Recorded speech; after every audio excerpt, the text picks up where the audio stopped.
Maliyɛnw an ka foli ni tanuni bɛ aw bɛɛ lajɛlen ye an mana kɛ diɲɛ fan fan k'a fɔ aw bɛɛ an n'a denkɛ an n'a balimakɛ de don Mamadu Sidibe alias Gandi Maliyɛn an bɛ aw ka émission préférée kɔnɔ émission min ni an b'a wele espace de vérité n'o ye tiɲɛ kɛnɛ ye ka jamana kodɔnnaw wele minnu n'a faamuyalen don minnu ka wuli ka jɔ a n'u ka cɛsiri o bɛnnen don jamana kɔnɔdenw u bɛ se ka don da kelen fɛ ka bɔ da kelen fɛ cogoya min na o hukumu de kɔnɔna la n ye an balimakɛ wele n'o ye Dirisa Mɛmɛnta ye n'a fɔra ko Dirisa Mɛmɛnta aw bɛɛ lajɛlen bɛ a dɔn ka sabu kɛ a ka wulikajɔ a n'a ka cɛsiri Maliko la a dogolen tɛ maa si la Dirisa Mɛmɛnta jamana actualité ba fɛn fɛn mana kɛ yen a bɛ sigi a b'a hakilina fɔ a la aw kɛra maa caman ye maa min ye an wele ka fɔ tile fila in na aw b'a dɔn attaque cayara Mali kɔnɔ kosɛbɛ kosɛbɛ an faw an baw ani an kɔrɔ ani an dɔgɔ a caman ni tora a la kɛrɛnkɛrɛnnenya la attaque min kɛra Bankas mara la ni an b'o wele Jalasagu Denge Sabu ani Jaweli ninnu ye Bankas maraw ye attaque fanga bonyana yen kosɛbɛ ni attaque min kɛra nin yɔrɔw na an y'a ye o wagati kelen fana la attaque dɔ kɛra Marakala dɔ bɛ ka kɛ Kayi fo ka se Mali fan caman ma nka Bankas ta tiɲɛ yɛrɛ la a kɛra fɛn ye fɛn min ye fasoden caman dusuma kasi kosɛbɛ kosɛbɛ parce que an famana ka ni ɲɔgɔnna ye minnu ni tora la an b'a ɲini Ala fɛ Ala ka hinɛ u bɛɛ lajɛlen na ni silamɛsu bɛɛ maa 100 ani kɔ tiɲɛ yɛrɛ la a bonyana fasoden caman hakili ma a y'a ɲini k'a fɔ an ka sigi an ka kuma an ka hakilina di nin attaque kan nin wagati la nin attaque sugu ninnu bɛ se ka kɛ cogo di an tun bolo k'a fɔ jamana bɛ bolo min kan an bolo k'a fɔ a basigira kosɛbɛ nka ni Ala sɔnna Dirisa Mɛmɛnta a bɛna a da don nin attaque la fo ka taa se jamana marabagaw ye communiqué min kɛ ni Ala sɔnna an da bɛna se communiqué in fana ma attaque ninnu o bɛ ka planifier cogo min na kun jumɛn de bɛ ka nin kɛ bi munna terroriste bɛ ka nin sira ninnu ta nka sani n ka kuma di Dirisa Mɛmɛnta ma n b'a fɔ aw ye nin émission kelen radio so 10 ɲɔgɔnna bɛ Mali kɔnɔ minnu nalen don ka u ka programme yɛrɛ falen ka wulikajɔ sabati wulikajɔ min bɛ se ka to émission min bɛ ka kɛ ni an b'a wele espace de vérité n'o tiɲɛ kɛnɛ jamana kɔnɔden fɛn fɛn bɛ tɔgɔdaw la minnu bɛ duguba kɔnɔnaw la minnu bɛ Mali fan fan bɛɛ lajɛlen bɛ se ka émission in lasɔrɔ cogoya min na radio so fɔlɔ ye radio islamique ye ale bɛ Kolokani Daɲɛ FM o bɛ Nara Cikan FM o bɛ Kolonjɛba radio Miracle FM o bɛ Buguni radio Gɛnɛkan ale bɛ Fana radio Filadugu FM ale bɛ Kasaro n'o bɛ Kita fɛ radio Wasulu ale bɛ Yanfolila Wateni FM o bɛ Ɲɛna n'o bɛ Sikaso fɛ Sanso FM ale bɛ Sanso Morila fo ka taa se Toguna FM ma Toguna FM ale bɛ Baɲangara ni Ala sɔnna ni émission in sababu la Baɲangara bi ani Bankas mara bɛɛ lajɛlen bɛ nin émission in sɔrɔ ka sababu kɛ Toguna FM parce que ale yɛrɛ bɛ Baɲangara ville la an b'a fɔ aw bɛɛ lajɛlen ɲɛ a y'a bisimila a ka émission préférée sanfɛ an b'a wele espace de vérité n'o ye tiɲɛ kɛnɛ aw ka tila k'a dɔn fana dɔw de bɛ yen commerçant baw opérateur économique baw ani maa wɛrɛw minnu nalen don ka wulikajɔ kɛ ka an dɛmɛ émission a bɛ se ka san sɔrɔ cogoya min na ka tɛmɛ nin bɛɛ lajɛlen kan émission a sponsor fɔlɔ ye Bama Dramera ye n'ale ye produit Gadane PDG ba ye fo ka se agent de voyage Alo Omora ma ani boisson énergétique Iber sumaya b'a la bi sa nka ni an ye Iber sumalen min o bɛ se ka to an bɛ se ka énergie fana sɔrɔ fo ka taa se Moussa Douceur mɔgɔw ma an bɛ foli lase u bɛɛ lajɛlen ma an n'an ka sirifukɛ n'o ye Sek Serif Tiami Aidara ye kabako furatigi ni maa min mako bɛ Sek Serif Tiami Aidara a kabako fura la a bɛ se ka weleli kɛ 78 78 03 03 an b'a fɔ aw ye ni émission in Dirisa Mɛmɛnta kumakan mun b'a a da bi aw bɛna dɔn révélation baw dɔn a mago bɛ min na kosɛbɛ o ye partage bɛ kɛ sabu ye jamana kɔnɔden caman b'a sɔrɔ avec 2000 ou 3000 partage an ka laɲini ye min ye émission kɔnɔna la o na se ka sɔrɔ an b'a fɔ aw ye a y'a bisimila émission préférée sanfɛ n'o ye espace de vérité Dirisa Mɛmɛnta i ni ɲantuma an b'a Sidibe somɔgɔw bɛ di baasi foyi t'an na an bɛ Ala tanu basi kɔni ɲɛ tɛ alhamdulillah an bɛ Ala tanu kosɛbɛ ka foli kɔrɔkɔrɔya tuguni ka ɲɛsin maliyɛn bɛɛ lajɛlen ma ni mɔgɔ mɔgɔ bɛ wulikajɔ la jamana in ye i ka dugawu dɔn kɛ halisa jamana in Ala ka an dɛmɛ ka jamana in kolosuma ka sebagaya di an ma an bɛ kɛlɛ min kɔnɔna la ensuite ka tila k'a ɲini Ala fana fɛ a k'an tanga mɔgɔ ma mɔgɔ minnu ka wulikajɔ bɛnnen don ko ka gɛlɛya ta ka jamana sɛgɛrɛ ani ka gɛlɛya ta ka jamanadenw sɛgɛrɛ an bɛ fɛ ka min fɔ yanni an ka don sujet kɔnɔna la o ye jumɛn o ye an ka sigi kun tɛ k'a fɔ ko sadira an ka sigi tɛ se ka minnu sara a tɛ se ka olu lawuli minnu banana a tɛ se k'olu bali k'a fɔ ko u tɛna banana tuguni wa an ka sigi fana a bɛ se ka kɛ hali a tɛ se a kun tɛ fana k'a fɔ ko hali sini ko gɛlɛya wɛrɛw tɛna na mais an ka sigi kun de walasa minnu bi jamana bɛ mɔgɔ minnu bolo an bɛ analyse minnu kɛ a bɛ se ka kɛ olu bɛ dɔ ta la u b'a kɛ k'u yɛrɛ nafa don n'a nataw la ani minnu yɛrɛ bɛ sigiyɔrɔw yɛrɛ la olu fana bɛ se k'u ka ta la non seulement u bɛ dɔ faamu a la peut-être an bɛna kuma minnu fɔ u bɛ se ka dɔw fana ta ka fara u ka lakana fɛɛrɛw kan et encore une fois de plus minnu ni tɔɔrɔ la an bɛ dugawu don kɛ u ye minnu banana Ala ka nɔgɔya k'a bɛɛ lajɛlen na. An b'a fɔ aw bɛɛ lajɛlen ye bi ye juin kalo tile 21 ye san 2022 ni an b'a fɔ 21 juin 2022 ni Ala sɔnna an ka faamuyali ye min ye bi ni révélation mun bɛ an bolo bi émission in kana kan ɲɛfɔli bɛ se ka kɛ aw ye aw ka se ka a dɔn wagati min na jamana kɔnɔden fanba bɛ a jateminɛ k'a fɔ jamana a bɛ basigi bolo kan wagati min na dan bɛ ka kari terroriste la wagati min na terroriste tun bɛ ka an ka kanw attaquer u ye kanw attaquer bila bi sisan u bɛ ka taa bin civils de kan sisan laɲini jumɛn de bɛ yen bi terroriste bolo laɲini jumɛn de bɛ yen u b'a fɛ ka taa sira min kan ni Ala sɔnna Dirisa Mɛmɛnta a bɛ na a da don nin bɛɛ la ka ɲɛfɔli kɛ aw ye nin bɛɛ lajɛlen na nka an bɛ min ɲini aw fɛ commentaire la a ka cœur bila en même temps fana aw ka dɔw dɔn kɛ su ninnu bɛɛ lajɛlen ye aw kana ɲinɛ ka émission ka partager Dirisa bamananw ko maa sigi kun a ka kɔrɔ ni i yɛrɛ ye bi an sigira bi ka sabu kɛ attaque bɛ ka multiplier kosɛbɛ dugu caman bɛ yen sisan mun bɛ ka attaquer a dogolen tɛ maa si la kɛrɛnkɛrɛnya la Mopti mara fana la ni ye Bankasi ni Baɲangara ta ka jateminɛ attaque bɛ ka kɛ u bɛ k'u tɛntɛn fo ka na se Maraka la an ye Kayi sira fana ta an y'o fana mɛn Dirisa nin na faamuyali jumɛn de bɛ nin na i bɛ se ka ɲɛfɔli jumɛn de kɛ fasodenw ye nin na min bɛ se k'a to an bɛ se ka labɛn jumɛnw de fana sabati ka an kisi ni ɲɔgɔnna wɛrɛw fana ma. Encore une fois an bɛ dugawu don kɛ halisa ka tila k'a yira Bankasi n'a mara bɛɛ lajɛlen na ko foyi t'an bolo min bɛ se ka situation sigi ka na a segicogo kɔrɔ la encore une fois de plus donc an bɛ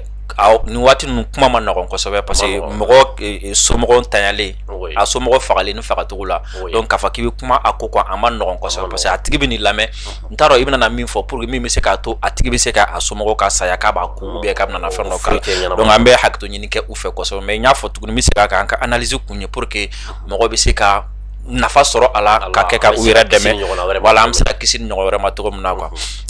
d'abord n delila k'a fɔ i ka nin plateau in kan na ko waati o waati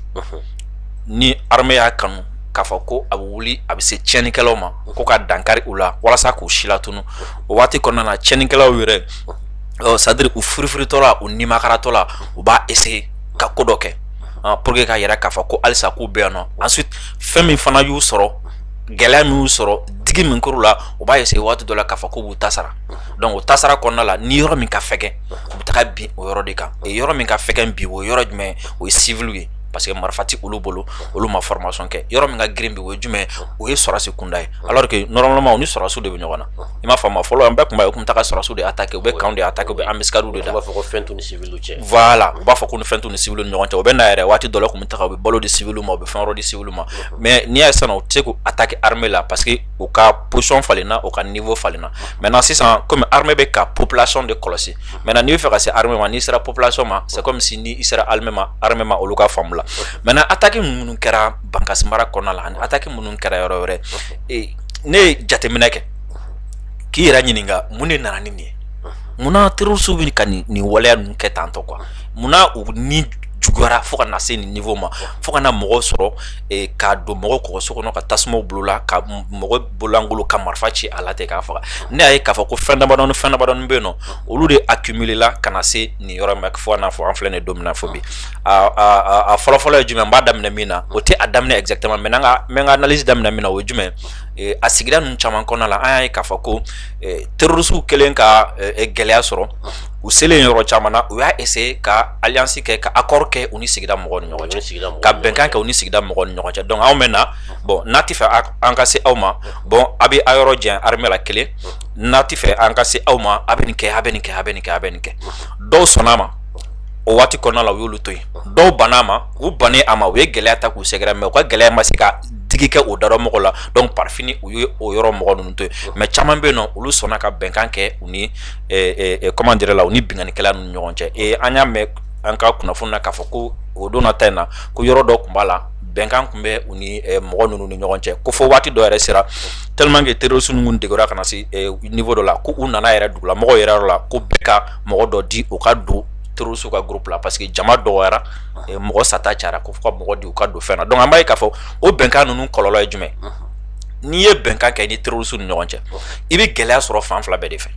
i m'a faamu i bɛ gɛlɛya sɔrɔ armée ka fan fɛ parce que terroriste a dogobaga a lakanabaga o bɛɛ bɛ jate i n'a fɔ tiɲɛnikɛla i m'a faamu mais armée ni terroriste danfara ye jumɛn ni armée bɛ taga i minɛ k'i sɛgɛsɛgɛ k'a lajɛ n'a sɔrɔ i ye ninnu dɛmɛ donc n'i kan ka kiiri n'i taara kasobonba la bi i b'a mɔgɔ caman sɔrɔ yen n'i taara fan wɛrɛ fɛ i b'a mɔgɔ caman ba sɔrɔ yen mais terroriste ta ye jumɛn n'i ye bɛnkan kɛ i ni olu ni ɲɔgɔn cɛ ni u hakilila k'i ye bɛnkan in bɔrɔtɔ olu tɛna k'i minɛ k'i don kaso la olu bɛna k'a fɔ de k'u b'u ta sara la parce que k'i y'u janfa ou bien parce que k'u y'u ka fɛnw fɔ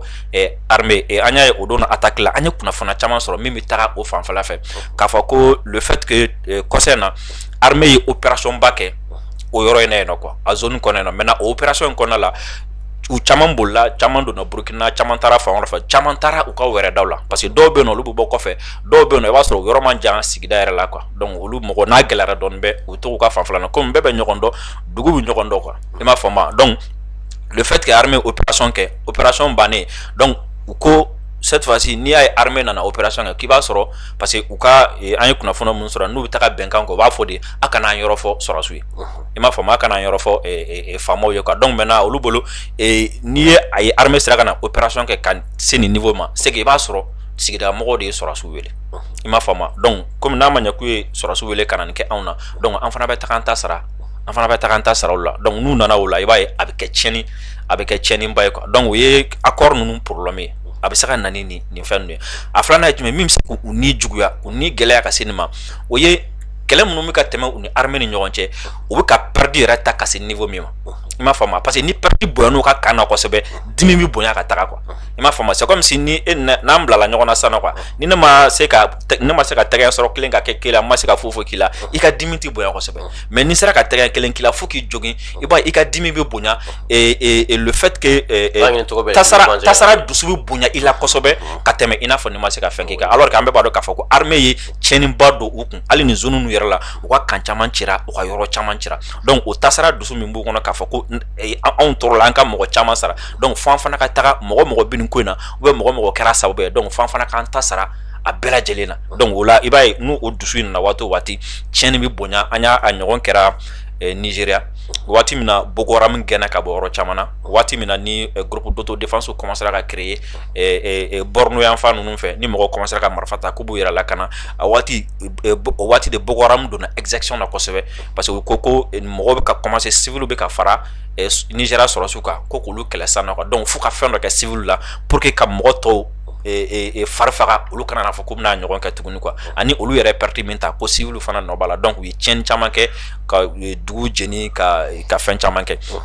donc u bɛ parti min kɛ armée bɛ ka digili min k'u la u bɛ dɔ fara u ka tasara dusu kan kosɛbɛ a dɔ fana ye jumɛn tuguni o ye minnu bɛ se ka na ni nin yɔrɔ ninnu fana ni a bɛ se ka hali armée ka intervention gɛlɛya ni armée dun ka intervention gɛlɛya a b'a to mɔgɔ ninnu bɛ temps sɔrɔ ka se ka u ka tiɲɛni kɛ souvent u fɛrɛ ma ou bien i b'a sɔrɔ armée kan ka na temps min kɔnɔna la a tɛ na o temps kɔnɔna la o ye jumɛn o ye complicité locale ye quoi i m'a faamu mɔgɔ minnu bɛ yen nɔ ni olu yɔrɔ man jan yɔrɔ la kosɛbɛ ni olu bɛ fara tiɲɛnikɛla ninnu kan k'a fɔ k'u bɛna na tiɲɛni kɛ parce que a dɔ la i b'a sɔrɔ u bɛ na tantɔ kana fɔ k'u bɛna ka tiɲɛni kɛ i b'a sɔrɔ mais u ka mɔgɔ dɔ fana bɛ yen nɔ minnu ni u bolo bɛ ɲɔgɔn bolo mais ni mɔgɔw t'u dɔn olu bɛ se ka a kɛ ni armée ko a bɛ na u bɛ armée ka position di i m'a faamu u bɛ armée ka position de o la armée bɛ se ka bin embuscade kɔnɔna la armée bɛ se ka bin fɛn caman kɔnɔna la ou bien ni armée nana k'a bɛna na intervention kɛ a bɛ se ka kɛ sababu ye par exemple o don na attaque bɛ ka kɛ dugu kɔnɔna de la donc pour que i ka se ka attaque repousser f'i fana ka na dugumana fɛ maintenant ni kungo kɔnɔna kun don sisan nɔ k'u bɛ k'u to yɔrɔ jan fɛ ka marifa ci i bɛ se ka hélico ta ka taga mugu jugu fili kan mais n'u ye dugu kɔnɔna sɔrɔ ka don yen nɔ déjà i tɛ se ka bombardement kɛ n'i ye bombardement kɛ civil bɛ sa a nɔfɛ o bɛ se ka armée ka position gɛlɛya donc o la intervention bɛ gɛlɛya o la intervention bɛ gɛlɛya en plus de ça aussi armée fana bɛ se ka a imaginer k'a fɔ ko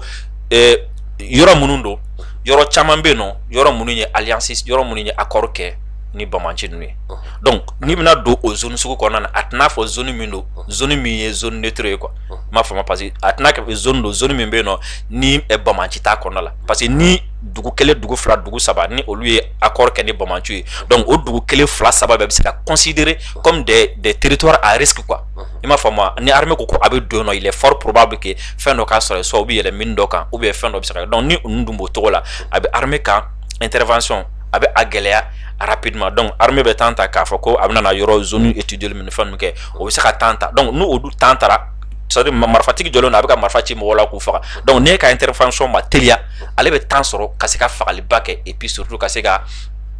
replier analyse naaninan min fana bɛ yen nɔ o ye jumɛn n'an bɛ se ka min se ka a ko ninnu juguya ani k'a to fo tiɲɛniba bɛ kɛ tan o ye jumɛn o ye ni armée fana taara opération kɛ yɔrɔ minnu na i m'a faamu par exemple ni zone kelen n'an y'a ta tuguni n y'a fɔ kuma daminɛ la n ko armée kun taara opération kɛ a zone na donc u ye ratissage kɛ u ye tiɲɛniba don ni mɔgɔ ninnu kun maintenant tiɲɛniba donna terroriste kun a bɛ terroriste kɔnɔ ko mɔgɔ dɔ kɔni ye olu yɔrɔ fɔ armée donc terroriste bɛ mun kɛ sisan nɔ u b'u sigi de diɲɛ don o don ni armée y'a sen ta ka bɔ yan an bɛ segin an bɛ taga an ta sira ninnu na donc o jumɛn o ye armée bɛ taga opération kɛ yɔrɔ minnu na il faut que ni opération banna armée ka se ka to a zone na ka zone occuper sinon ni armée ma to a zone na ka zone occuper n'a segira ka taga digi kɛra mɔgɔ ninnu na n'u ma armée sɔrɔ u bɛna fɔ ko n'u ta sara o mɔgɔ ninnu la n'u m'a fɔ ko u farala armée kan ou bien u y'a fɔ ko donna ta donc an b'a ye k'a fɔ ko le fait que segin min fana kɛra a bɛ a yɔrɔ la mɔgɔw fana a b'u exposer kosɛbɛ mais o yɔrɔ la an ye kibaruya dɔ sɔrɔ k'a fɔ ko le fait que armée taara opération kɛ ko opération in kɔfɛ ko armée kun ye kan yɛrɛ jɔli daminɛ yɔrɔ in na yen nɔ quoi i m'a faamu ko mais ko terroristes tila ka na tuguni ka civil obligé ka a kan ɲi u ye minɛn minnu ni fɛn minnu jɔli daminɛ k'a bɛɛ ci tuguni quoi i m'a faamu et puis o fana gɛlɛya dɔ ye jumɛn tuguni le fait que ni armée taara n'a tilala opération na k'a fɔ ko a bɛna na to zone na ka occuper peut-être problème d'effectif ko bɛ se ka kɛ nɔ min misala surumani dɔ d'i ma sisan nɔ an bɛ min mɛn même n'a sɔrɔ ni chiffre officiel t'an bolo pour le moment ko Mali ye 22 millions d'habitants mɔgɔ million 22 ɲɔgɔn et estimation na n tɛ armée da dɔn mais min misaliya ta dɔrɔn an ka armée ka kɛ mɔgɔ 40 000 éléments bon 40 000 éléments sisan nɔ n'i y'o ta k'a fɔ ko a bɛ 22 millions k'a b'o protéger i bɛ taa sɔrɔ sɔrɔdasi kelen o kelen ale kan ka mɔgɔ 550 de kɔlɔsi donc mɔgɔ 550 ni sɔrɔdasi kelen kan k'o kɔlɔsi i bɛ taga dugu bɛ yen nɔ ko a bɛ mɔgɔ 1000 bɔ i b'a sɔrɔ sɔrɔdasi 2 de bɛ sɔrɔ donc c'est comme si o la kuma kun ye jumɛn n'i ko k'i bɛ armée bila Mali fan bɛɛ lajɛlen fɛ i m'a faamu donc c'est comme si waati yɔrɔ dɔ la mɔgɔ 1 bɛ kɛ yen yɔrɔ dɔ la mɔgɔ 2 bɛ kɛ yen o don a dabɔra lakana min kama a tɛna na se k'o kɛ parce que mɔgɔ 1 terroriste mɔgɔ 200 ou bien mɔgɔ 300 i bɛ taa a tigi yɛrɛ di saya ma quoi donc o position in o ka gɛlɛn kosɛbɛ k'a fɔ ko nin waati na armée bɛ yɔrɔ récupérer ka tila ka a yɔrɔ occuper alors que n'a yɔrɔ dun ma récupérer ka occuper représailles bɛ na a kɔfɛ tuguni quoi donc an bɛ se k'a fɔ min bɛ se ka violence bonya ani analyse damadɔ ninnu an bɛ se k'a fɔ ninnu bɛ se ka kɛ sababu ye ka terroriste ninnu k'u ka violence bonya kosɛbɛ et puis surtout ka tila k'a da kan tuguni fana k'a fɔ ko an bɛ waati minnu fana na i ye attaque fɔ yɔrɔ camanw la o ye jumɛn o ye c'est à dire i ni min bɛ ɲɔgɔn na n'i ma se k'i ɲɛsin o tigi ma k'a kɛlɛ frontalement donc i bɛ se ka bali ka fɛn dɔ kɛ fan dɔ fɛ par exemple poste dɔ bɛ yen fɛ a poste mɔgɔ man ca kosɛbɛ i bɛ se ka taga marifa dɔ ci yen nɔ n'i sera ka mɔgɔ kelen sɔrɔ ka fara u la parce que i n'a fɔ u yɛrɛ tɔgɔ b'a fɔ cogo min na mɔgɔw de don mɔgɔ minnu ka baara ye ka mɔgɔw jatigɛ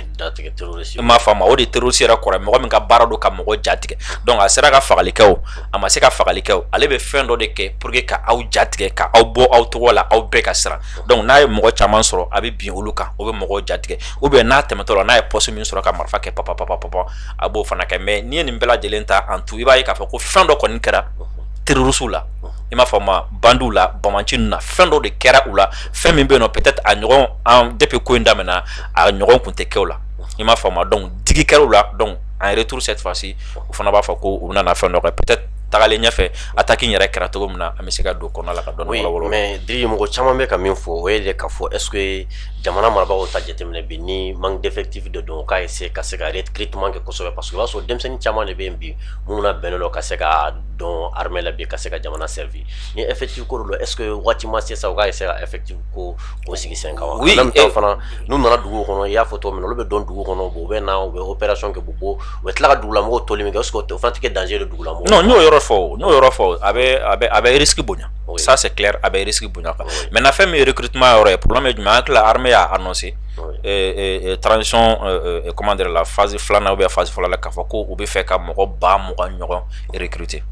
en plus ani groupe autodéfense minnu bɛ yen nɔ k'olu fana fara armée kan ani DDR min fana bɛ sen na donc n'i y'o olu bɛɛ ta ka fara i b'a sɔrɔ mɔgɔw bɛ caya armée kɔnɔ kosɛbɛ mais premièrement an bɛ guerre kɔnɔ déjà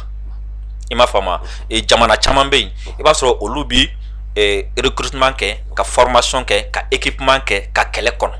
i m'a faamu anw dun bɛ kɛlɛ la déjà donc anw obligé len don ka recrutement kɛ i m'a faamu ka formation kɛ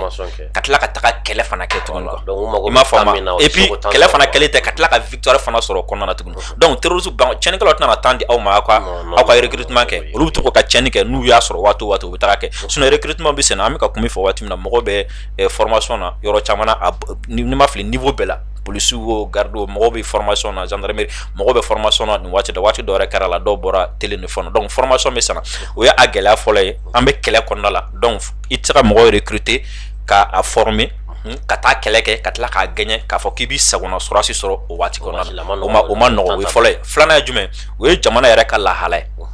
i m'a faamu parce que n'i ko recrutement i tɛ taa mɔgɔ ta ten dɔrɔn quoi i bɛ mɔgɔ kelen min ta a bɛ former de i m'a faamu ça demande un coût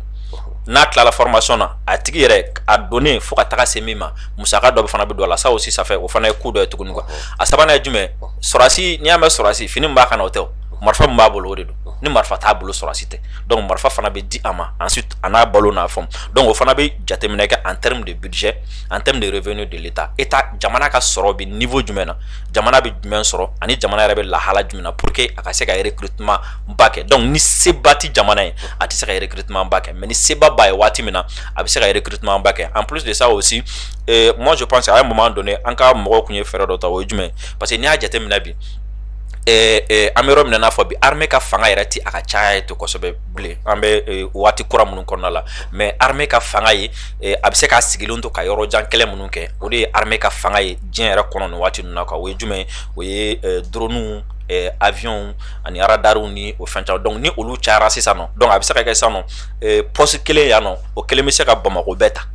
i m'a faamu poste kelen bɛ se ka Segu bɛɛ ta poste kelen bɛ se ka Sikaso bɛɛ ta ainsi de suite fo ka taga kɛ kɛlɛkɛdaga minnu b'an bolo i b'a sɔrɔ poste kelen bɛ se ka a bɛɛ ta ni jumɛn i b'a sɔrɔ on a suffisamment de vecteurs aériens ka se ka bombardement kɛ k'an to a nɔ la u bɛ se ka wuli fana ka taga teliya la ka bombardement ni fɛnw kɛ ka segin mais an bɛ don min na i n'a fɔ bi an ka armée la avion caman b'an bolo mais an ma se jamana dɔ ka niveau la fɔlɔ k'a fɔ ko on a suffisamment k'a fɔ ko Mali région kelen o kelen a bɛɛ lajɛlen n'a ka kan don suffisamment armé parce que i ye a fɔ i ka kuma kɔnɔ kuma daminɛ la o ti mɔgɔ ninnu bɛ attaque kɛ cogo min na u t'a fɔ k'an bɛ taga yan ta kɛ bi ka taga yen fɛ ta kɛ sini quoi i m'a faamu wa i b'a sɔrɔ mɔgɔ 10 bɛ taga yen ta kɛ en même temps mɔgɔ 3 bɛ taga yen fɛ en même temps mɔgɔ 100 bɛ taga yen fɛ donc u bɛ se ka a 5 6 kɛ ɲɔgɔn fɛ i m'a faamu wa an dun avion 100 tɛ anw bolo avion 200 tɛ anw bolo donc i b'a sɔrɔ n'i ko k'i bɛna tila o bɛɛ ni ɲɔgɔn cɛ o don kelen i b'a sɔrɔ yɔrɔ dɔ bɛ to i tɛna se ka moyen sɔrɔ donc armée fanga ye min ye waati kura nin kɔnɔna la o ye vecteur aérien donc n'an sera ka an dun ka jamana bɛ ka continuer jusqu'à présent o de la n y'a fɔ n ko an bɛ kɛlɛ kɔnɔ en même temps an bɛ ka recrutement kɛ en même temps an bɛ ka formation kɛ en même temps an bɛ ka équipement kɛ en même temps an bɛ ka tila ka taa kɛlɛ fana kɛ et an bɛ ka to ka fɛn dɔ sɔrɔ a kɔnɔna la quoi donc vous voyez que a ma nɔgɔn kosɛbɛ k'a fɔ ko k'i to kɛlɛ la ka se ka fɛn caman bɛ yen nɔ i bɛ se ka a sɔrɔ cogo min na quoi maintenant kuma ninnu kun ye jumɛn o ye mɔgɔw ka se ka fɛɛrɛ tigɛ surtout jamana ɲɛmɔgɔw yɛrɛ ka se ka fɛɛrɛ tigɛ population bɛ se ka lakana cogo min na ani population yɛrɛ bɛ se k'a yɛrɛ lakana cogo min na pour que an bɛ se ka nin fɛn ninnu nin tiɲɛni ninnu éviter cogo min na mais Dirisa an ye a ta ka jateminɛ sisan a fɔra ka fɔ nin kalo kɔnɔ le 29 de ce mois MINUSMA ka mandat yɛrɛ c'est-à-dire ale k'a ka jateminɛ a renouvellement ko kuma bɛ sen na bon attaque fana bɛ ka caya kosɛbɛ est-ce que an t'a jateminɛ ni MINUSMA ka mandat bɛ se ka renouveler au moins o fana ka se ka kɛ kɛlɛkɛma dɔw ye o ka fisa o ka to nin position na tan n ɲinana paramètre dɔ yɛrɛ kɔ depuis kuma daminɛ n kan k'o paramètre fɔ o paramètre jumɛn n'i hakili b'a la kɔsa in na mɔgɔ 2 kumana français 2 kuma la a fɔlɔ o ye faransi sénat kɔnɔna la sénateur min ɲɛsinnen don défense ma a ko Mali ye faransi lamaloya ko le Mali va payer cher i m'a faamu le Mali va payer cher ko Mali ye faransi lamaloya an y'u ka ambassadeur gɛn an ko k'u ka sɔrɔsiw ka taa donc ko Mali tɛna o ɲɔgɔn jɔjugu fili ji la tuguni quoi faransi donc i tɛna ɲɔgɔn jɔjugu fili ji la k'i to kɛlɛ la o kɔrɔ ye jumɛn soit an b'i ka kɛlɛ ɲaga soit bɛ dɔ fara ni minnu bɛ kɛlɛ ka mi dɔ fara olu fanga kan ou bien yɛrɛ bɛ taa kɛ ka k'i kɛlɛ et an dun o waati de depuis a y'o kuma fɔ fo bi attaque cayara fan o fan a filanan ye jumɛn o ye u ka armée ka journaliste dɔ ye en quelque sorte armée ka porte-parole do ko ni France yi retiré ni Mali sɔrɔsiw sera ka victoire sɔrɔ Menaka zone ninnu fɛnw na o b'a yɛrɛ k'a fɔ ko Mali bɛ se k'a sɔrɔ France tɛ wa n'o kɛra groupe minnu bɛ yen nɔ olu bɛ fanga sɔrɔ wa n'o kɛra fana a bɛ yɛrɛ k'a fɔ ko France kun bɛ yan nɔ jaa nafa tɛ a la donc o fana kuma kɔrɔ ye jumɛn donc n'o kɛra o bɛ France humilier kosɛbɛ donc o fana kuma kɔrɔ ye jumɛn donc ni France taara an ka yɔrɔ ɲagami i m'a faamu a sabanan ye jumɛn o ye MINUSMA fana ka mandat kan ka renouveler alors que u y'a fɔ ko MINUSMA tɛ se k'a yɛrɛ lakana ni France sɔrɔsiw ma MINUSMA lakana o de la hali MINUSMA yɛrɛ bɛ ka attaquer sisan mandat ye renouveler waati kɔnɔ parce que sɔgɔmada in na mankan MINUSMA kan Kidali mankan kun bɛ sɔgɔmada in na kunu bɛ kunasini fana u ka sɔrɔsi kelen fana fagara o yɔrɔ dɔn na donc mankan bɛ bonya ka mankan bonya ka MINUSMA yɛrɛ bila insécurité kɔnɔna na pour que a ka yɛrɛ k'a fɔ ni France sɔrɔsiw mana MINUSMA sécuriser MINUSMA tɛ se ka to a kelen o fila jumɛn o ye k'a yira fana MINUSMA ka mandat ye renouveler nin fana filɛ nin tiɲɛ yɛrɛ la MINUSMA jɔyɔrɔ bɛ a la a kan ka renouveler parce que n'a ye Mali to a yɛrɛ ma Mali kelen tɛ se k'a kɛ i m'a faamu donc olu bɛɛ la o paramètres ninnu bɛɛ bɛ taa en compte kan maintenant fɛn min ye MINUSMA ka mandat ye renouveler le 29 moi je pense que pour le moment blocage bɛ yen mais dans les jours à venir an t'a dɔn u bɛna na mécanisme ni fɛn minnu sɔrɔ mais pour le moment blocage bɛ yen et puis an b'a dɔn fana k'a fɔ ni mɔgɔ min y'a jateminɛ san o san MINUSMA et surtout juin kalo kɔnɔna na MINUSMA ka mandat ye renouveler waati san o san a attaque bɛ caya mais Diri e yɛrɛ bolo mun de b'o expliquer i bɛ se ka mun de b'o expliquer dɔwɛrɛ tɛ c'est pour expliquer c'est pour que ka MINUSMA ka mandat expliquer quoi i m'a faamu MINUSMA ka présence voilà MINUSMA ka présence expliquer quoi ko MINUSMA ye maintien de la paix o kɔrɔ jumɛn ko MINUSMA bɛn ko pour que ka na ni basigi de ye quoi i m'a faamu parce que n'i ye tubabukan na n'i ye paix ta yɛrɛ yɛrɛ k'a lajɛ minɛ basigi de ko don quoi i m'a faamu i bɛ se k'a fɔ bɛn mais basigi de ko don quoi donc MINUSMA bɛn pour que ka na ni basigi de ye quoi i m'a faamu ni MINUSMA ta waati sera ni basigibaliya nana u bɛ mun kɛ sisan MINUSMA ka to yen halisa mago b'a la pour que basigi ka na halisa en même temps MINUSMA fana bɛ ka attaquer MINUSMA donc ko ni France ale tɛ se ka ale fana tɛ se k'a yɛrɛ lakana France fana ka présence donc voilà donc bɛɛ ye pour que ka France ka présence ka renforcer k'a yira halisa Mali ye France gɛn tiɲɛ don mais fo France ka to yan France yɛrɛ ma don kɔsɛbɛ na u y'a fɔ Nations Unies la Conseil de sécurité la ko olu bɛ fɛ ni Mali jɛra ni a ye Barkhane ka to ka na MINUSMA sécuriser sur le terrain et vous voyez que ça n'a pas marché an ka ministre ye jaabi di o yɔrɔnin bɛɛ k'ale tɛna se ka jɛn ni o ye quoi. D'accord Dirisa halisa an bɛ avancer mais an bɛ k'a fɔ waati min na est ce que nin terroriste nin jamakulu de bɛ taa nin kɛ wa ou bien mɔgɔ kelen mɔgɔ fila de bɛ se ka nin kɛ est ce que jamana bɛ yɔrɔ min na bi ni est ce que se bɛ jamana ye ka se ka nin attaque misɛnmanin ninnu bali terroriste kɛlɛ la. non an t'a fɔ se tɛ jamana ye. parce que i b'a dɔn kɛlɛ ye fɛɛrɛ de ye quoi n'i bɛ kɛlɛ kɔnɔ ka taga bɛɛ i bɛ fɛɛrɛw sɔrɔ ka taga n'i bɛ kɛlɛ kɔnɔ ka o de la an b'an sigi an bɛ kuma pour que an bɛ fɛn minnu fɔ a bɛ se ka kɛ dɔ bɛ ɲɛ o la armée bɛ se ka ta ka baara kɛ armée bɛ se ka ta ka baara kɛ n'a ye mais n'i ye attaque ninnu ta dɔw ye jamamaw ye dɔw tɛ jamamaw ye an bɛ bankasi kan min ni an y'a fɔ exactement n y'a f'i ye n ko mɔgɔ ninnu an ye kunnafoniya caman sɔrɔ k'a fɔ k'u bɛ tasara pɔsuru kɔnɔna la i m'a faamu parce que an ye kunnafoniya dɔw sɔrɔ k'a fɔ k'u nana mɔgɔw fara ɲɔgɔn kan k'u bɛna na réunion kɛ i m'a faamu donc jama faralen ɲɔgɔn kan u commencera ka tiri kɛ tiri kɛ mɔgɔw kan donc u caman nana i m'a faamu u caman nana o la parce que u bɛ fɛ ka tiɲɛniba kɛ n'i bɛ fɛ ka tiɲɛniba kɛ u bɛ caya mais yɔrɔ dɔw la u tɛ caya yɔrɔ dɔw la o ye jumɛn o ye n'u bɛ fɛ ka poste ninnu ni u bɛ fɛ ka bamanciya wale kɛ mais a ko tɛ temps ta kosɛbɛ ka mɔgɔw jatigɛ dɔrɔn pour que k'a dɔn k'u bɛ yan par exemple n'o ye poste de contrôle ninnu ou bien poste de péage ninnu i b'a sɔrɔ mɔgɔ 3 mɔgɔ 4 souvent i b'a sɔrɔ o cayalen mɔgɔ 10 u bɛ se ka na u b'u to yɔrɔ jan fɛ ka cili kɛ pop après n'u yɛrɛ y'a dɔn k'a fɔ ko tasuma dɔ bɔra ou bien tiɲɛni dɔ kɛra yan fɛ après u bɛ boli u bɛ taga quoi donc a bɛ dépend attaque suguya la a bɛ dépend zone na ani a bɛ dépend u bɛ laɲini min nɔfɛ i m'a faamu yɔrɔ dɔ bɛ yen nɔ i b'a sɔrɔ u bɛ taga juste pour que ka fɛn dɔ kɛ a ka fɔ ko terroriste ye ko dɔ kɛ a ka fɔ ko terroriste bɛ yan pour que ka yen yɔrɔ mɔgɔw ka u hakili kana sigi mais yɔrɔ dɔ bɛ yen nɔ u bɛ taga pour que ka tiɲɛniba yɛrɛ de kɛ soit dimi dɔ b'u kan k'u ta sara u la ou bien yɔrɔ dɔ bɛ yen nɔ mɔgɔ dɔ bɛ fɛ ka mɔgɔw gɛn ka bɔ yen nɔ yɛrɛ de ou bien yɔrɔ dɔ bɛ yen nɔ u mɔgɔw bɛ sigi yɔrɔ yɛrɛ de la ka sigi yen quoi donc cette fois ci u ye attaque d'envergure n'u mɔgɔw bɛ sigi yɔrɔ la ka sigi yen ou bien n'u bɛ fɛ k'u ta sara donc o la u b'u ka moyen fɛn fɛn b'u bolo u b'a bɛɛ de bila en jeu cette fois ci ka taa o attaque sugu ninnu kɛ ensuite a dɔw fana la min bɛ se ka ala to ni u kunbɛli bɛ gɛlɛya o ye jumɛn n'a sɔrɔ ni mɔgɔ bɛ bɔ yɔrɔ wɛrɛ la ka na i m'a faamu wa i bɛ se ka taga a tigi kunbɛn ou bien n'a bolila k'a bɛ segin ka taga ta yɔrɔ la i bɛ se k'a tigi gɛn ka taga minɛ quoi mais mɔgɔ min nana tiɲɛni kɛ yɔrɔ min na n'a sigiyɔrɔ ni tiɲɛni kɛ yɔrɔ man jan ɲɔgɔn na a tigi tunun ka di quoi ima akafa tigi tunu ka de ko wa sɔrɔ abna na cheni ka papa ale ka so yɔrɔ manja ou bien aka dugu yɔrɔ manja o de la il est très important et aka fɔ mɔgɔw ye ka fɔ ko c'est à dire waati dɔ sera quoi yɔrɔ dɔ be parce que waati caman be kunnafoniyaw sɔrɔ an be mɔgɔ dɔ ka kunnafoniyaw sɔrɔ ka yira ka fɔ yɔrɔ dɔ be no jusqu'à présent olu be mɔgɔ cɛnikɛla nunu olu b'u bisimila u b'u bɛrɛbɛrɛ u b'u ka marifaw dogo u be fɛn minnu kɛ donc tant que ni olu fana be senna a ka gɛlɛn kosɛbɛ parce que ni nin sugu ninnu kɛra sisan nɔ par exemple ni armée ka communiqué ta u ko mɔgɔ dɔw b'a la k'olu identifiera cɛnikɛla ninnu na ko mɔgɔ dɔw b'a la minnu dɔnna donc o kɔrɔ ko minnu dɔnna la c'est à dire dunan tɛ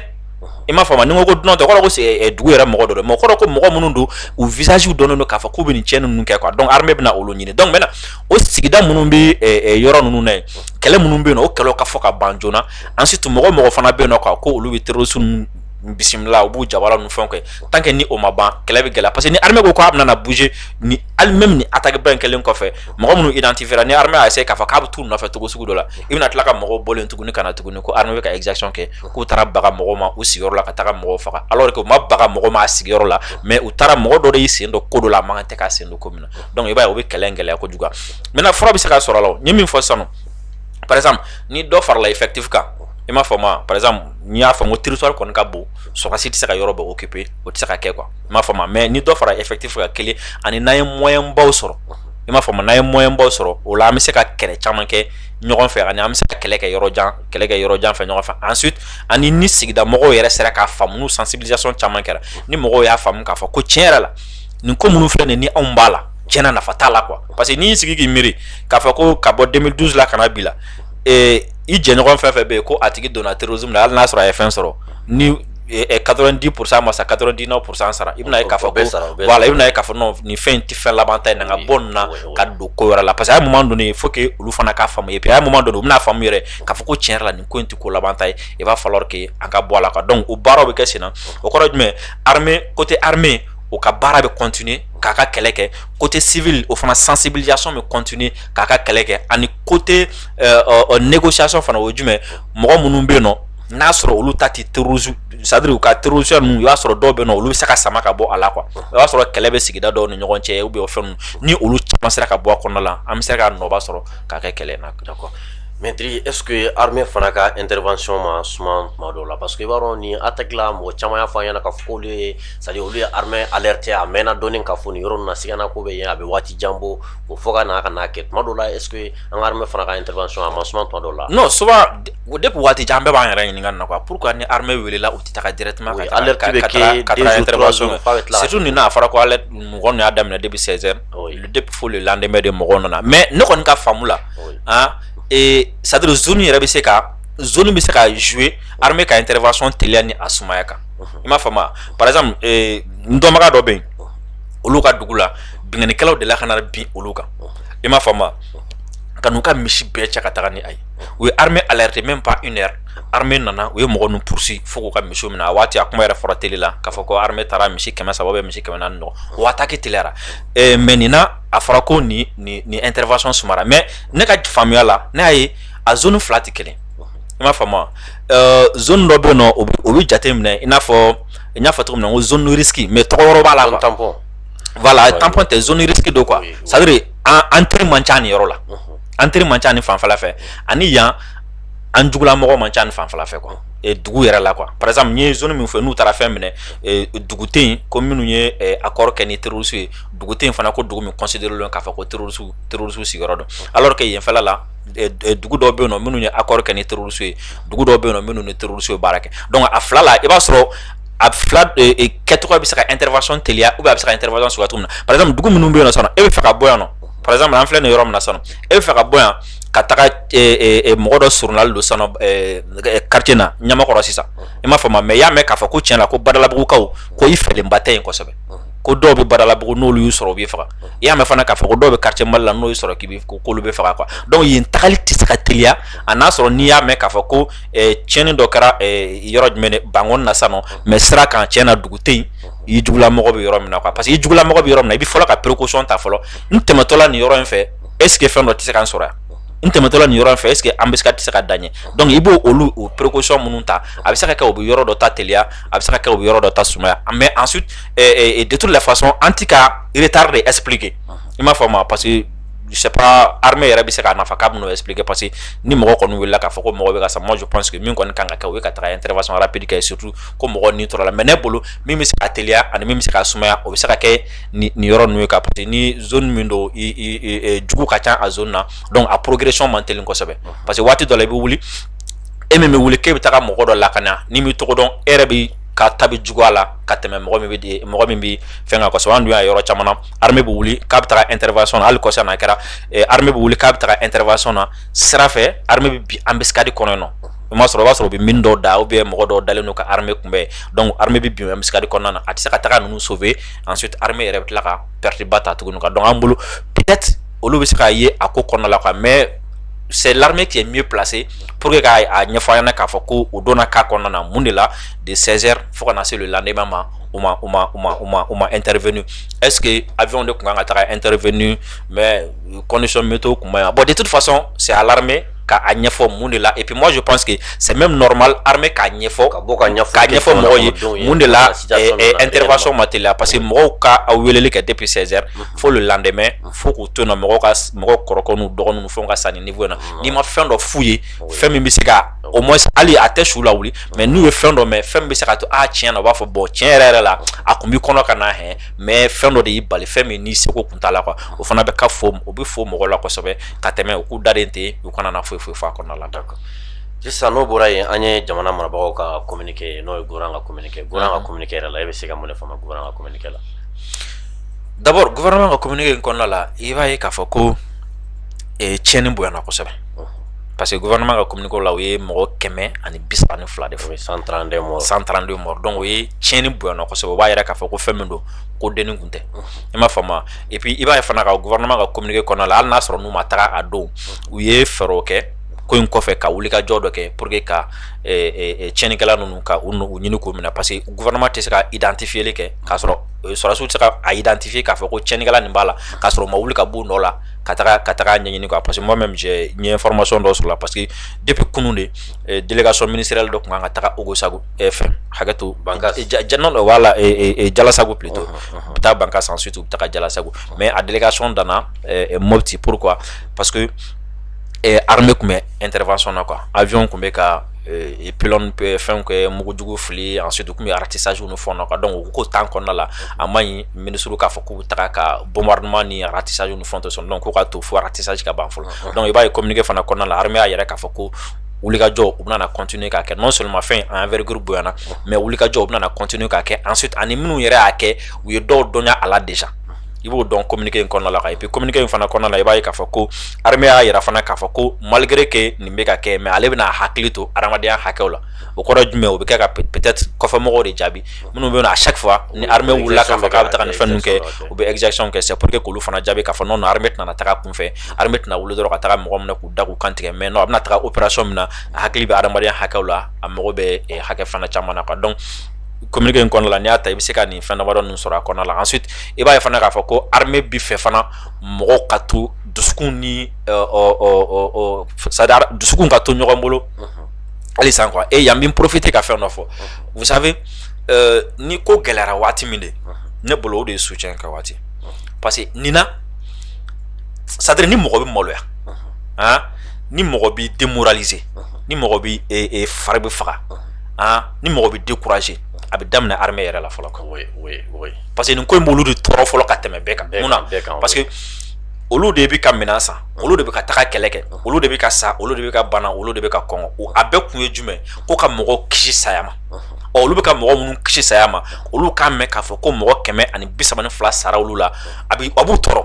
non seulement a b'u tɔɔrɔ a bɛ se niveau yɛrɛ dɔ la a bɛ dɔw fari yɛrɛ faga quoi a bɛ tɛmɛ fari faga f'a bɛ dɔw lamaloya f'a bɛ kɛlɛ yɛrɛ saliya don dɔw la quoi et moi je pense que o waati la an kan ka dɔ fara u moral kan k'a yir'u la k'a fɔ ko mɔgɔ si ka laɲini tɛ nin i m'a faamu an bɛ kɛlɛ de la gɛlɛya bɛ se ka na nɔgɔya bɛ se ka na mais nin de kan ka kɛ sababuya ye aw ka dɔ fara aw ka farifoni kan ka taga jugu ɲini ka jugu kɛlɛ nin waati de la aw kan ka dɔn k'a fɔ ko jamanadenw mago ti aw ka farifaga la jamanadenw mago ti k'a fɔ ko aw ka maloya jamanadenw mago bɛ mun na o ye n'a ma ɲɛ k'a fɔ ko mɔgɔ si tɛ se ka tiɲɛnikɛla bali kɔni k'a fɔ ko tiɲɛni foyi tɛ k'i ka jamana la mais jamanadenw mago bɛ min na o ye ni mɔgɔ tiɲɛni kɛ a ka dɔn fana k'a fɔ ko n'i ye tiɲɛni kɛ fɛn dɔ b'i sɔrɔ jamana kɔnɔ la voilà wulikajɔ bɛ kɛ fɛn dɔ bɛ i sɔrɔ quoi parce que Siribe a bɛ se ka kɛ ko in bɛ se k'anw yɛrɛ sɔrɔ a bɛ se ka kɛ a b'an sɔrɔ bi a ye minnu sɔrɔ bi mɔgɔ si kun t'a dɔn k'a fɔ k'a minnu sɔrɔ sini a bɛ se ka kɛ an fana don mais sini a bɛ se ka kɛ mɔgɔ wɛrɛ don kan mais jamanadenw bɛ fɛ ka min ye dɔrɔn o ye même n'a sɔrɔ jamana minnu ka bon ni Mali ye attaque bɛ kɛ Amérique attentat bɛ kɛ yen nɔ France attentat bɛ kɛ mais an bɛ fɛ ka min dɔn yan ni mɔgɔ y'a essayer k'a fɔ k'u b'a kɛ armée tɛna n'a sigi armée bɛ wuli ka taga a tigi ɲini ka tiɲɛni fana don a tigi kun kosɛbɛ donc jamanadenw bɛ fɛ u k'o posture de ta et puis nin fana de ye waati jamanadenw kan ka u ka soutien bonya armée yɔrɔ la parce que nin waati de u mago bɛ jamanadenw ka soutien na yɛrɛ la parce que c'est comme si i ye mɔgɔ bɛ baara dɔ la sisan quoi a bɛ ka ɲɛ a bolo a bɛ ka ɲɛ a bolo quoi bon o waati tɛgɛrɛ fɔ ou bien o waati soutenir ça rapporte pas grande chose quoi mais waati min ne a tigi bɛ ka difficulté dɔ sɔrɔ n'a ye k'a fɔ malgré que ale bɛ ka difficulté sɔrɔ mais halisa i bɛ ka pousser tuguni ka encourager voilà ka encourager donc a tigi bɛ dusu sɔrɔ halisa tiɲɛni min kɔni kɛra a tɛna se k'o bɔ yen sa mais hali n'a b'a yɛrɛ faga a b'a yɛrɛ faga de quoi pour que minnu y'a kɛ soit a bɛ se k'u sɔrɔ ou bien a ɲɔgɔn wɛrɛ kana kɛ tuguni quoi donc moi je pense que nin de ye waati nin tɛ armée lagosi waati nin tɛ armée dɔgɔya waati quoi nin de waati min na n'an kan ka armée encourager k'a fɔ ko n'u mago bɛ minɛn min na u k'a ɲini halisa u mago bɛ effectif min na u k'a ɲini halisa fɛn bɛ jamanadenw ka dɛmɛ ni Ala sɔnna ma u tɛna dɛsɛ a la quoi. D'accord an y'a mɛn fana k'a fɔ ko an ka jamana ɲɛmaa n'o ye son excellence colonel Assimi Goïta ye k'a ye 3 jours de deuil national k'a y'o décrété kunun fana. Oui c'est normal parce que il faut que k'a yɛrɛ k'a fɔ ko ko min kɛra a ma bɛn jamana ma il faut que k'a yɛrɛ fana a ye minnu sɔrɔ jamanadenw de don il faut k'a yɛrɛ fana k'a fɔ ko jamana hakili bɛ u la kɔ minnu sara adamadenw de don jamana de kan ka u lakana mais tɔɔrɔ y'u sɔrɔ donc tɔɔrɔ mun b'u kan faut que k'a tɔɔrɔ tila jamana bɛɛ ni ɲɔgɔn cɛ même si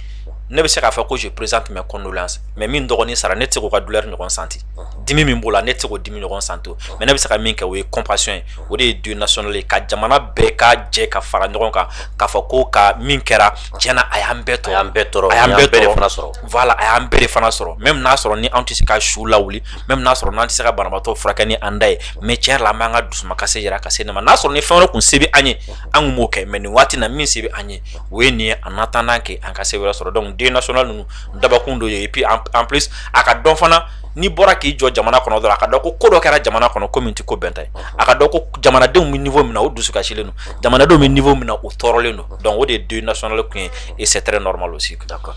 Disa kuma bɛ ka se a kuncɛyɔrɔ la nka sani n ka kuma kuncɛ kuma d'i ma yala ni dugu ninnu min attaquera sisan o bɛ degun kɔnɔ kosɛbɛ kosɛbɛ e yɛrɛ bolo jamana marabagaw k'a ka se ka dɛmɛ jumɛn de ta ka nɔ sɛgɛrɛ teliya la joona joona. Dɛmɛ fɔlɔ o ye lakana ye i m'a faamu wa o ye dugu tɔ minnu bɛ yen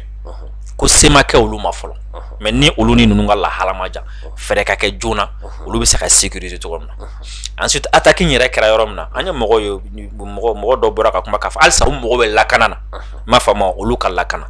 ensuite gɛlɛya ye minnu sɔrɔ dɔw wulila ka b'u sigiyɔrɔ la dɔw somɔgɔw sara mɔgɔ minnu somɔgɔw sara moi je pense que hali n'an tɛ se ka banbaatɔw lawuli mais u minɛcogo a bɛ se ka dɔɔnin bɔ dimi na par exemple mɔgɔ min den 2 sara ou bien mɔgɔ min ka musokɔrɔba sara ou bien mɔgɔ min ka cɛkɔrɔba sara voilà u ka so bɛɛ jenina voilà u ka so bɛɛ jenina voilà u ka so bɛɛ jenina et puis en plus de ça aussi non seulement k'a ka so jenina fo a tigi ka obligé ka taga deli de kɛ ka tila ka balo tuguni i b'a ye a bɛ jamana nɛgɛ bɔ a tigi la i tɛ se ka foyi ɲɛna jamana ko la ko bɛ da o la tuguni quoi i tɛ se ka foyi ɲɛmɔgɔ ka ko la ko bɛ da parce que o b'a ye non seulement ale kun kan ka lakana a ma lakana mais gɛlɛya y'a sɔrɔ mɔgɔ si ma n'a dɛmɛ gɛlɛya in fana kɔnɔna tuguni donc a mɔgɔ ninnu kan ka dɛmɛ parce que surtout tiɲɛnikɛla ninnu ye ko dɔ kɛ o de la ne ko n ko tiɲɛna tasara dusu kun b'u kɔnɔ tiɲɛni dusu kun ma o ye jumɛn c'est à dire u ye butigi fɛn fɛn kun bɛ yɔrɔ in na k'u y'a ye u y'a butigi bɛɛ jeni et puis hali mɔgɔ minnu fagara a butigitigi de ka ca kosɛbɛ o kɔrɔ ye jumɛn ka kɔngɔ bila yɔrɔ la quoi u nana seulement o ye dugu attaquer mais dugu balo bɛ sɔrɔ yɔrɔ la ka tila k'a bɛɛ jeni o kɔrɔ ye jumɛn an ma da attaquer dɔrɔn ma dɛ aw kɔni tɛ dumuni yɛrɛ sɔrɔ ka dun tuguni quoi donc o b'a yɛrɛ k'a fɔ u mago bɛ balo la u mago bɛ balo la jamana ka hakili to a la u mago bɛ fɛn caman wɛrɛ la jamana ka ye u kɛrɛfɛ nin waati na a kana kɛ tile kelen balo ye quoi parce que waati dɔ la fana bɛ to ka kɛ ni tiɲɛni kɛra yɔrɔ min na mɔgɔ bɛ taga jamanaden bɛ ɲɛ b'u la mais une semaine après i b'a sɔrɔ taa yɔrɔ t'u bolo bilen dumuni t'u bolo bɛɛ lajɛlen bɛ ɲɛnabɔ ça aussi c'est pas bon aussi surtout min ka gɛlɛn ma kosɛbɛ o ye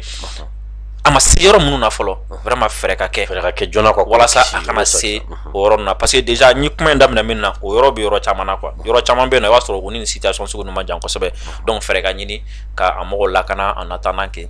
solution wɛrɛ ka sɔrɔ a la. D'accord, Diri sani ka kuma kuncɛ kuma di ma an balima caman ka welekan sera ma dɔw yɛrɛ ɲɛna mɔgɔ ka ca kosɛbɛ k'a fɔ olu ma se ka min faamu jamana marabagaw u nalen don ka RFI ni France 24 ninnu u nalen don k'olu bɛɛ lajɛlen ka chaîne ninnu suspend ko mais k'u y'a ye que i ka intervention ka ca RFI la kosɛbɛ kosɛbɛ ko ni an ye ɲɔgɔn sɔrɔ don min ko k'i ɲininka i ka se ka dɔ fɔ fasodenw ye Diri nin kuma cayalen don kosɛbɛ dɛ i t'a essayer ka dɔ fɔ an ye. Olu bɔra a kalama cogo di? Donc olu bɛ RFI lamɛn. Ayi bon olu bɛ se ka ba kalama sira caman fɛ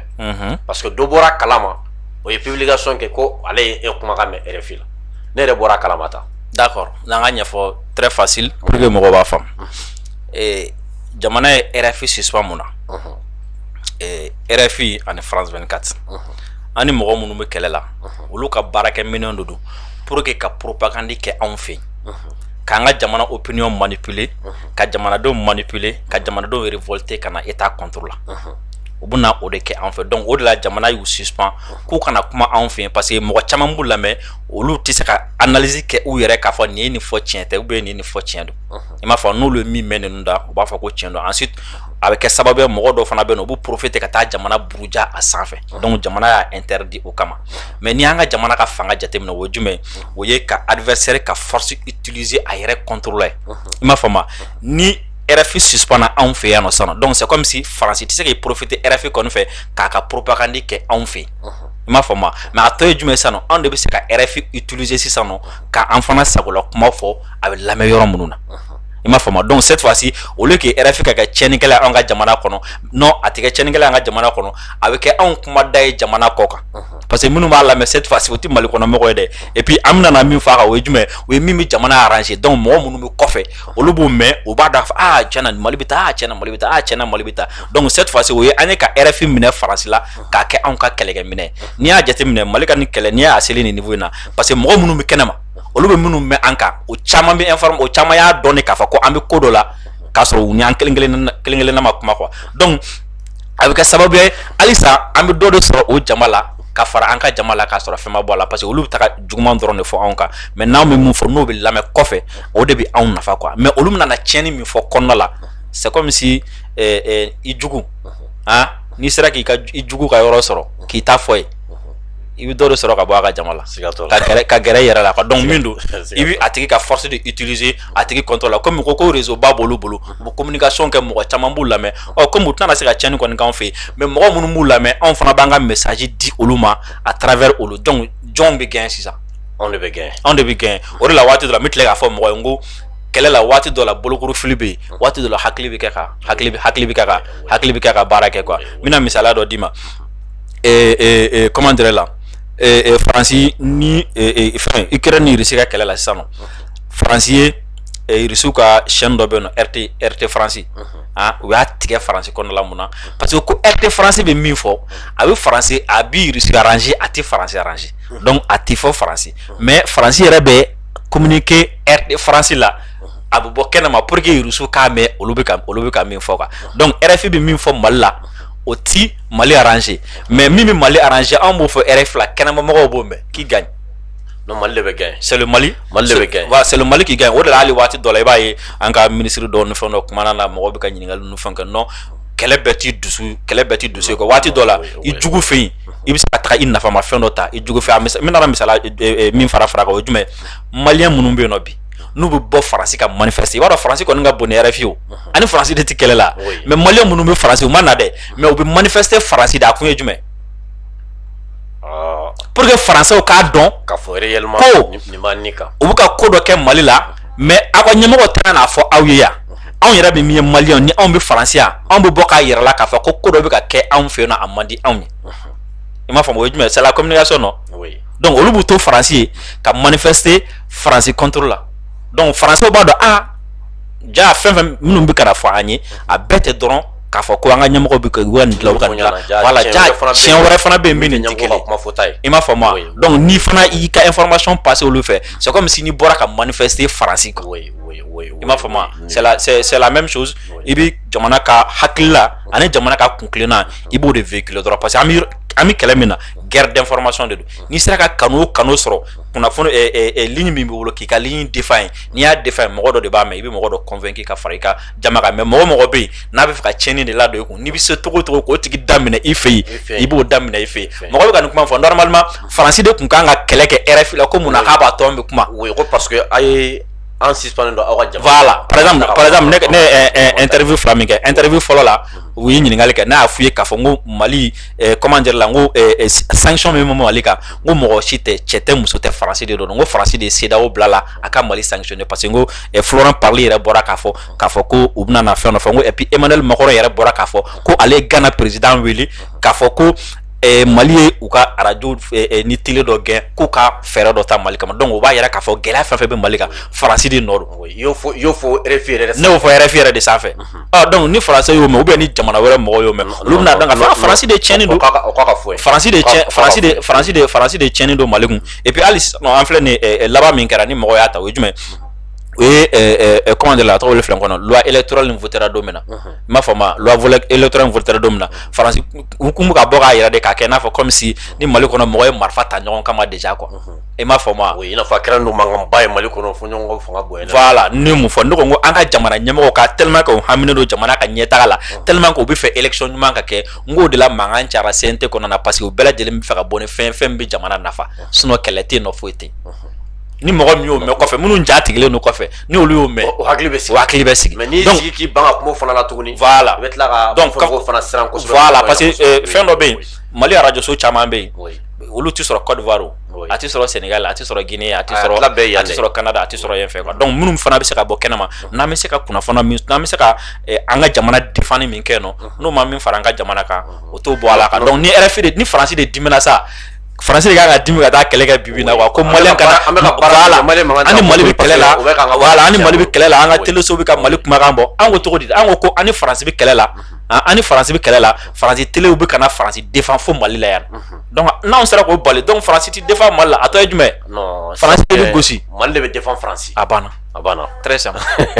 diri ka kuncɛ kuma ye min ye an b'i fɔ kosɛbɛ ka dugawu dɔn kɛ halisa sebagaya Ala ka di an ma an bɛ kuma minnu fana fɔ n bɛ se ka dabakun de walasa mɔgɔw ka se ka faamu u ka baara kɛ ni a ye jamana bɛ se ka basigi cogo min na mɔgɔ kodɔn bɛ mais i ko bɛɛ dɔn tɛ hakili limitelen don hadamaden ye jɔn ye donc ni fili bɛ yɔrɔ min na mɔgɔw k'olu faamu mɔgɔ ɲɛkɛtɔla bɛ se ka fɛn dɔ tiɲɛ k'a sɔrɔ i ma bɔ a kalama quoi i m'a faamu et puis an ye denmisɛnninw de ye quoi san 20 an ma taga yɔrɔ la i tɛ denmisɛnnin yɛrɛ voilà donc filiw bɛ se ka na waati bɛɛ donc mɔgɔw k'o faamu ensuite n bɛ kuma banni min o ye jumɛn Sidibe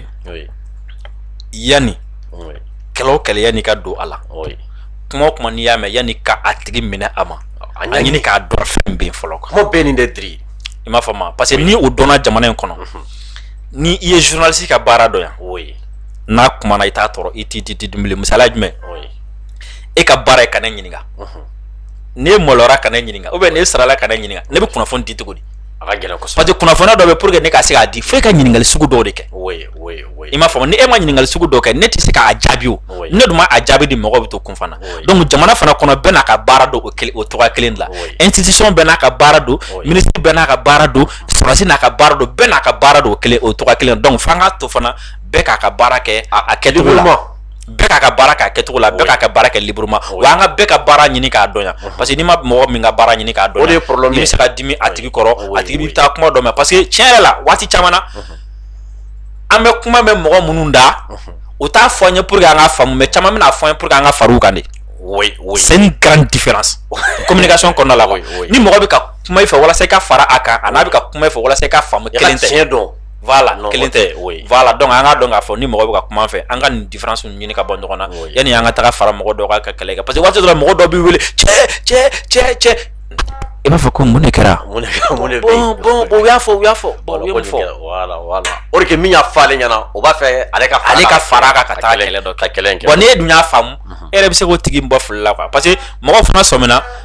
peut-être ne bɛna nin fɔ a man di kumakɛlaw ye kumakɛla caman sɔmina k'a fɔ ko i bɛ se ka mɔgɔ sɔrɔ k'u fara k'i ka kɛlɛ kɛ k'a sɔrɔ hali ni jo tɛ a la donc u bɛ taga mɔgɔw ɲini tɛ quoi non tiɲɛ tɛ cɛ caman bɛ kuma tiɲɛ ɲinini tɛ tiɲɛ défendre tɛ mais ka mɔgɔ sɔrɔ ka fara an kan ka taa n yɛrɛ ka kɛlɛ kɛ ni a ye bon n'o de kɛra o de ka jugu jamana ma kosɛbɛ après i b'a fɔ k'a tigi a cunni ye k'a sɔrɔ a ma cunni ye dɛ i tun m'a faamu dɛ ayi dɛ o ko tɛ dɛ a ma panier yɛrɛ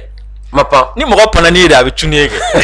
Ale b'a nɔ la a ma pan de. E ko k'a tuni parce que e de t'a ka fɛn dɔ la e ma fɛn min faamu. Oui. Donc ale bɛ ka min ɲini ale bɛ k'o de sɔrɔ donc après i ma faamu. Non ni ala sɔnna diri an bɛna nin yɔrɔ ninnu ɲini k'a dɔn an bɛna nin yɔrɔ fɔ. Voilà. Fasodenw ka se k'a dɔn bɛɛ lajɛlen n'i ka baara de don. An b'a fɔ aw ye bi sigi tun ye attaque minnu bɛ ka kɛ Mali kɔnɔ sisan ani an ka jamana marabaaw ye communiqué min kɛ an ka maa welelen tun ye Dirisa Mɛmɛnta ye Yɛrɛwolo debout sur les remparts. An b'a fɔ ala k'an bɛn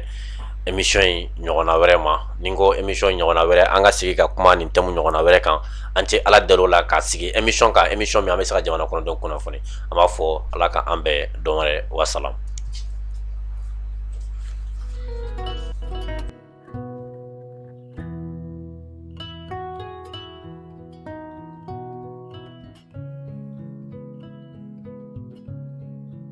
Gadan ni ko gadan o bɛ tali kɛ produit la i n'a fɔ café gadan nɔnɔmugu gadan citron gadan fo ka taa se thé gadan ma ale ni lɔgɔti gadan ninnu ye produit ye minnu bɛ dilan anw yɛrɛ fɛ yan kɛrɛnkɛrɛnnenya la société Dramera et Frères maaw fɛ. Ni mɔgɔ min mago bɛ nin produit ninnu na i bɛ se k'i senfa biribiri ka se boutique la mun tɔgɔ ye ko boutique 711 711 ale carilen don Bamako fantan ani 4 bɛɛ lajɛlen de la ni o fana ye société Dramera et Frères maaw ka boutique ye kɛrɛnkɛrɛnnenya la fɔlɔfɔlɔ o bɛ tali kɛ Alde Bamako kɔnɔna na ni e b'a fɛ ka i to i sigiyɔrɔ la k'u wele i bɛ se ka weleli kɛ nɛgɛjuru sira la mun bɛ tali kɛ 76 14 19 19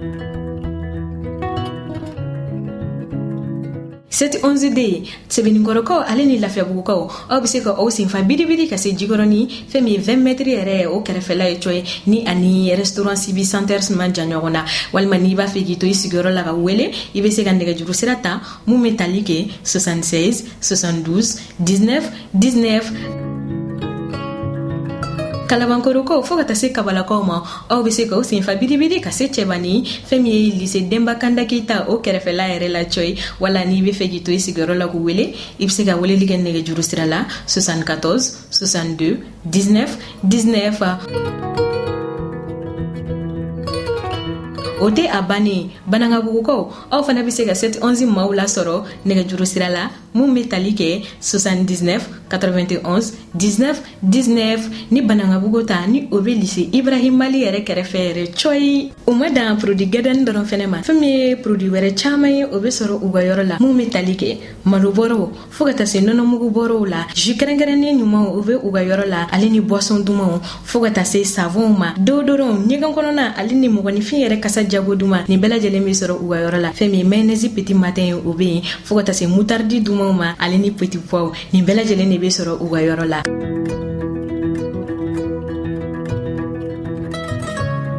Ka wasa sɔrɔ dumuniko ta fanfɛla fɛ a fɔ ko société Dramera et Frères lafiya bulonba.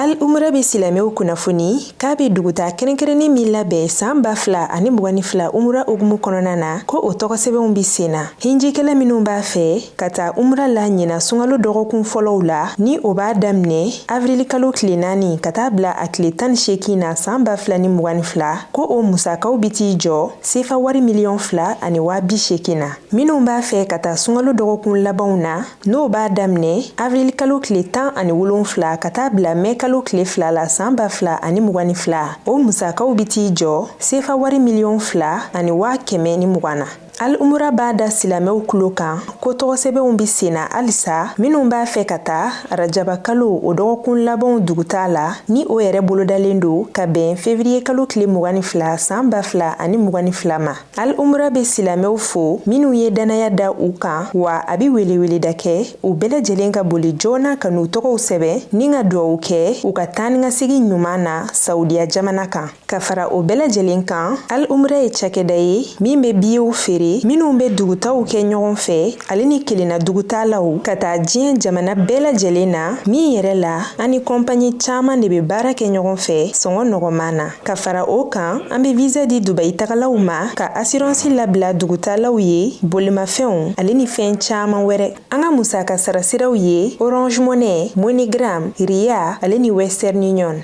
al umra sigiyɔrɔ bɛnnen do immeuble Fatoumata Soumaré ma rue Baba Jara porte 460 ka ɲɛsin immeuble Jige 3 ma nɛgɛjuru siraw 20 24 34 78 20 24 24 72 walima 64 28 28 15 66 78 88 68 66